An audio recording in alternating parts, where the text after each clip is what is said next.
welcome to Magic Box Storytime with me, Lottie.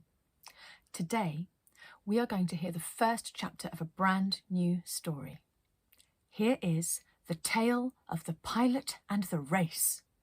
Chapter 1, Boudica. It was a big day in Rut, capital city of Czechoslovakia, probably the biggest day of the year, not counting Christmas, which the Czechoslovakians didn't really, because their country was so small and so very much on the edge of the world that Father Christmas could only ever make it there once every 5 years. So what was the point? But this day, the day of the great run-around rainbow air race, was massive. Everybody ate a special breakfast first. Not just their usual plate of steamed carrots and nutmeg, but their usual plate of steamed carrots and nutmeg, plus pickled radishes and half a cup of lift-me-up instant coffee. It was against the law in Czechoslovakia to have a full cup of lift-me-up, because Czechoslovakians were an overly excitable people who simply burst if they had too much coffee, and it was too expensive and took too long to clean up the mess made by a burst Czechoslovakian, especially one who'd eaten his or her full quota of radishes. After their special breakfast, people put on their very best clothes and went to the main square to watch the race competitors prepare for takeoff. On this particular race day, they started gathering from about 7 o'clock in the morning. Some had even skipped their pickled radishes and brought their coffee with them in mini thermos flasks so as not to miss a second of the excitement. Most of the competitors strode confidently around their flying machines, patting each other on the back, checking gauges and fuel tanks and making sure the toilet facilities were working. There was one competitor, though, who wasn't doing any of that. She was perched on the back wheel of her machine, staring down at her portable telephone.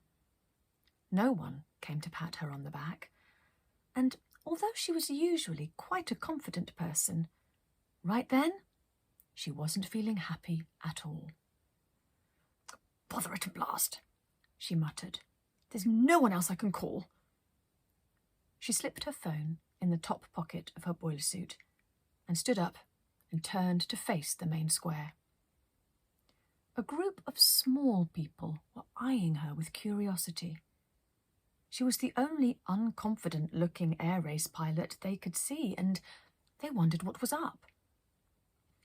The usually confident but not today pilot looked at the small people in front of her and, without really taking them in, carried on muttering. "I mean, what's a girl to do?" she said. "They finally let me into this race, and 10 minutes before takeoff they tell me I need a bally crew." One of the small people, an adventurous-looking young lady called Jodie, who had definitely eaten all her radishes that morning, stepped forward and said, "You mean they've only just told you?" "Huh?" said the pilot, and she finally realised she had a little audience. "Oh," she said, "hello, yes, that's exactly what I mean, and none of my friends are available to help, so it looks like I might have to pull out." She sat down on her back wheel again. "It's frightfully embarrassing," she said. "I did so want to be the first female pilot in the great run-around rainbow air race. People in my village think I'm mad for trying, but, all the best pilots compete, and this year I've actually been allowed to enter. Of course, you know all about the race, I suppose." She looked from one small person to the next. "Actually, no," said Jodie. "We're not from Czechoslovakia. We're just here on a school trip. We're from East London." "Oh." The pilot raised her eyebrows. Oh, crikey," she said. Do you have Christmas every year there?" All the small people nodded. "Jeepers," said the pilot. Then she stood up and paced about. "Well," she said, "the air race is just about the most thrilling thing that happens round here. First, you have to find the run-around rainbow, because you never quite know where it's going to be. It pops up in a different place every year. Then it's simply a matter of finding the end of it. Whoever's the first to do that is allowed to take the end of rainbow pot of gold and share it with their village. Imagine! My village thinks I'm crackers. Just think of their faces if I go home with a whole heap of gold for them all. Her face glowed with energy and pride for a second, and then fell back into a frown. Oh, what's the use of even explaining it to you, though? She said, giving a stone a kick with her flight boot. I've got no crew. I'll have to give up. She gave the stone a particularly hard stomp. Dash it all, she said. I hate giving up. There must be someone who can help me. Jodie turned back to her group for a minute. They all huddled and whispered, and the only words the pilot could hear were, I'll ask our mums and dads first, and take a packed lunch, and any toilets. Then they fell silent, and Jodie looked back at the troubled pilot. Look, she said, my name's Jodie, and these are my friends. And even though we haven't asked our mums and dads, and none of us have brought a packed lunch with us, and we're not sure if you've got any toilets on your plane, still, we'd be very happy to be your crew, if you'd like, that is.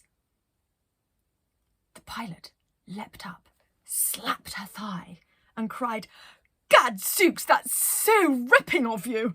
Do you mean it? Like, you'll be my crew?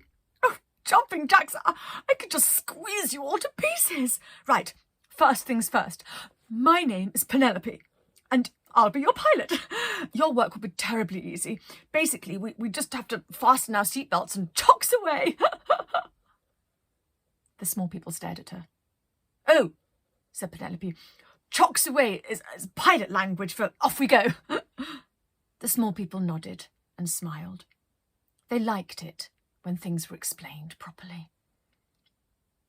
Penelope walked among them, looking them up and down. She said. Suppose I'd better run some tests on you before takeoff. First, let me check your flight vision. She lifted her forefinger and swiped it from left to right again and again. Follow the finger, she said. Follow the finger, follow the finger, follow the finger. One of the small people, the one who'd especially wanted to know about the toilet situation, whispered, Is she mad? To Jodie, and Jodie said, No, of course not. She's plucky and eccentric. What does that mean? Asked Toilet Situation. It means she's brave and unique, said Jodie. Now just follow her finger with your eyes, for heaven's sake. They all did, and so they passed the flight vision test. Other tests followed, the main one being flight fitness, which involved doing star jumps, running on the spot, and something which Penelope called the octopus, which was weird, but fun. Anyway, they all passed, and Penelope seemed extremely happy. Gosh, you are all simply marvellous, she cried. You know what? Let's do it. Let's join the race! She was so excited, she did a little Charleston dance right there and then.